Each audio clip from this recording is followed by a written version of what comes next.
Today's theme was basically, well, let me first introduce us. My name's Jeff Hayden. I work for North Sales in Newport, Rhode Island. This is Nick Turney. He's also a North Sales employee.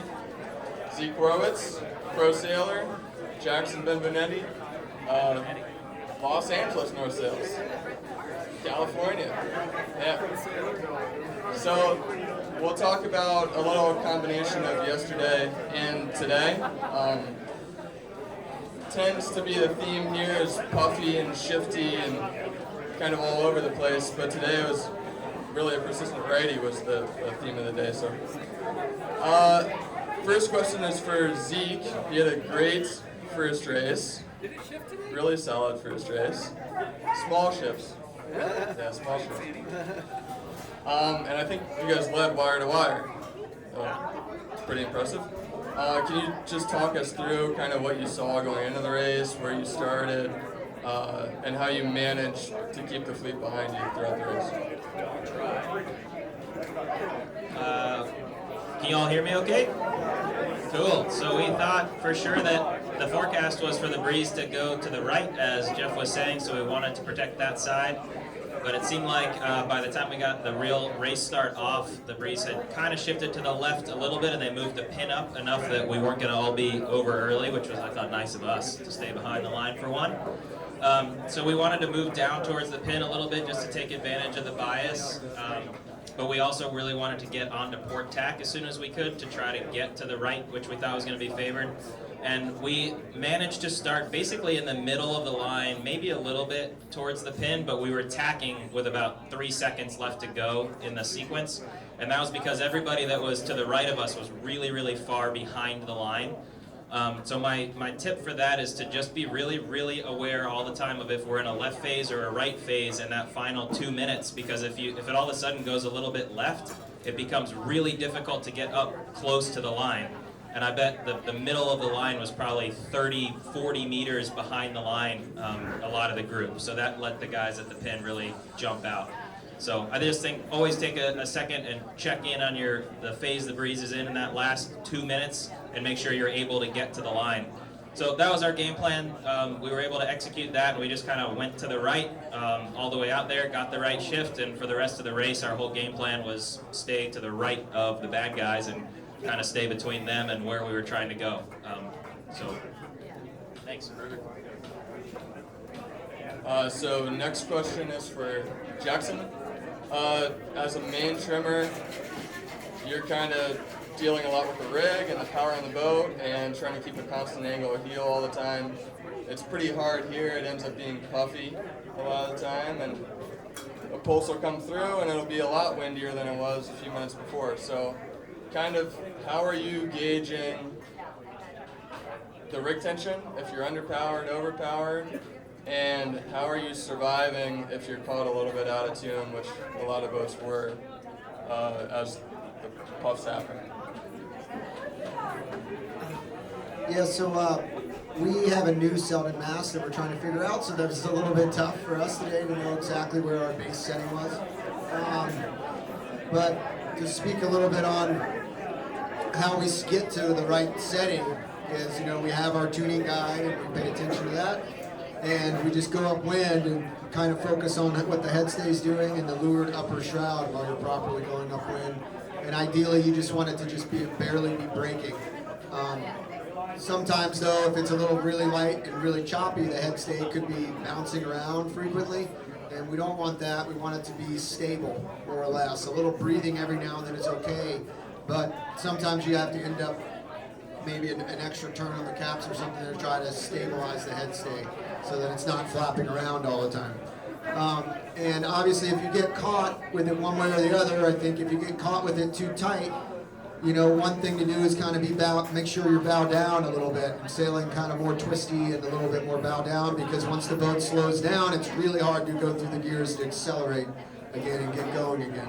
And if you get caught with it too loose, I'm pretty heavy on the backstay, and I go down to my max traveler down position and trying to depower the boat and keep it at a constant angle of heel, mainly with the backstay and the main sheet after the travelers down to the max down. And for me, that's a car up from the center line. kind of have three general settings for the Traveler. It's a, you know, if it's windy, it's a car up from the center line, and then it's a car down from the top or all the way up if it's really, really light. And if I get caught in the middle of those, I'm generally trying to find my way back to one of those spots. Sometimes the breeze doesn't allow that. But also, if you're finding the boat is heeling and getting flat, heeling and getting flat, one of the best things I think can really happen is the forward, one of the guys sitting on the rail to just be really good with calling the breeze. And to do that, you have to look at it all the time and be doing it the whole race. And I think the best teams have people calling all the time, so you're as a main trimmer, you're never behind the curve with the changes. You're always forecasting it and being able to drop the Traveler or pull the backstay on more a little bit. So I think that was a big thing today. You're going through a lot of different changes with the backstay and the main sheet and the Traveler. Having it forecasted and knowing that, okay, I'm going to drop the Traveler in this puff and then pull the backstay on, or vice versa, it just allows that to kind of flow a little bit better. And to kind of add to that from the bow position, which I normally do with you guys, I think it's really important to try to let the main trimmer and the driver know if the puff's going to be bigger than normal.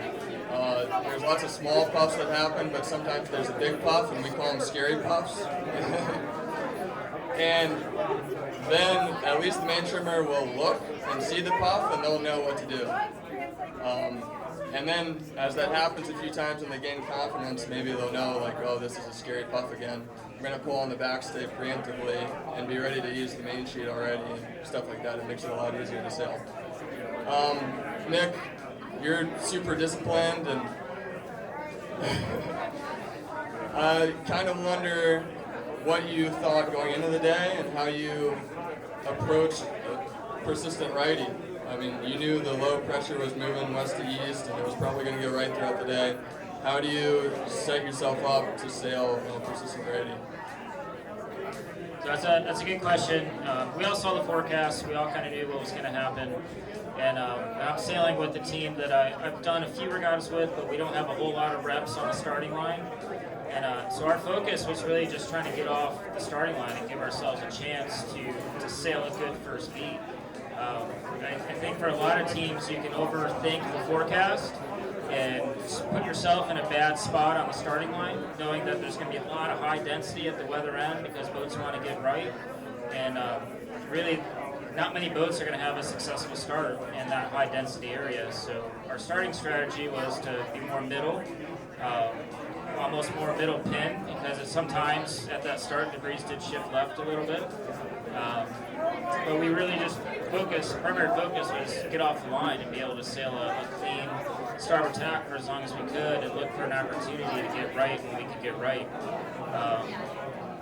We were never the furthest right boat, but we always made sure that when we were on port tack, sailing towards the right, that we were in as much pressure as we could find. A lot of teams really struggle trying to get right when they're sailing in down pressure. So knowing that the breeze is shifting right, knowing that port tack is a headed tack, you want to be on port in the most pressured up puff that you can find. And we worked hard. My team is really good about communicating puffs. And we worked hard to find a good opportunity to be on port and get right when we could. And that said, we did find a couple of left shifts at the top of the beat too. So not completely selling out, saying the breeze is going right, I want to get right, I want to be the rightmost boat. At the top of the beat, being more centered is also a good option, because if it does shift left, you have an opportunity to gain. If it shifts right, you're not losing it all to the boat's actually navigated. So that was kind of our upwind strategy. Downwind was really tough. For us, it was tough. For a lot of teams, like, raise your hand if you thought downwind sailing was super tough today. So it was really puffy and really challenging to kind of connect the dots with the puffs. And the puffs weren't moving that fast down the course. So you really had to get your head pretty far out of the boat and set yourself up for what you thought was going to be the next closest puff. And oftentimes you find yourself sailing kind of high and slow in a bit of a lull, but knowing that that next big puff is coming is going to be able to get you back across the center of the course was a big win. You know, Zeke, you guys did a good job of that downwind today, I thought, and finding a good opportunity to wing. And the casting couch, Kate and Alan and Jackson, you guys, the second race today, made a lot of gains on finding some good pressure in the middle of the course and passing a lot of boats there. So it wasn't necessarily follow the leader type of stuff downwind. It was head out of the boat, find the puffs, and that's what I was really trying to focus on for my team, is forecasting what's going to happen in 2 steps, not just the next step. You know, where are we going to take this next puff, and how's that going to help our race here? How's that going to help us get to the bottom of the course? Basically my strategy there for the day. Great, thank you. Does anybody have any questions so far? Any questions about today or anything? No questions? Well, last thing. It seemed like there was a lot to be gained or lost just from deciding which way to round the gate, especially the spinnaker traffic and the persistent shift that was happening. So, Zeke, can you kind of talk us through how you gauge what turn to make? Are you looking at spinnakers coming downwind, and what's the path of least resistance? Yeah, so trying to sort out which gate to round is one of the hardest parts of the day, no doubt. I think you want to start that thought process pretty early, like halfway down the run. Oftentimes you need to be thinking about which side of the packs you want to be setting up on. So at that point, I think you're just looking at the next beat, looking where you think the breeze is or which way the shift is going to go. That's priority number 1. What do you think is going to happen on the next beat? Try to set yourself up for that. As you get closer to the gate, always reassessing that, and then assessing next priority is which gate looks like it is the best opportunity based on the packs that you will be engaged with at the bottom. And you know, if you have an opportunity where you think you can be inside a pack of 4 by a left turn versus outside that pack with a right turn, you're going to go first around for sure. And then the third priority, and it's a really important one, is what Jeff was saying about where are there more kites, what's going to be the cleaner exit getting out of the gate as you start turning upwind. Oftentimes, based on the shift or just where the fleet has gone on the run, there's way more spinnakers on one side than the other. And if that's the case, there's way more on one side and you have the opportunity to turn the other way, even if you want to go towards the side where there's a lot of kites, then you can assess whether you want to just round the other gate and tack pretty early and just go above all those kites versus below them. So that's sort of the priority order that I like to think about it in. I think another really important thing to think about when rounding the gate is, you know, this is much more of a setup thing, but realizing that ideally, right, we pull all the controls back on, the backstay, the outhole, the jib iron, or whatever, all those things.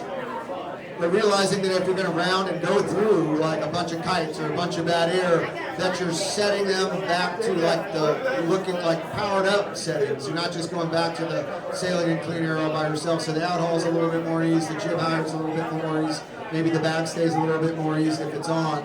And trying to manage through the quick big lulls from the kites, not letting the bow drag down in those and just coasting through them, as well as trying to get through the lump, you know, because it's a lot lighter of air. So having that boat set up, knowing that you're going to go through all that business is pretty beneficial. Helps you live quite a bit longer.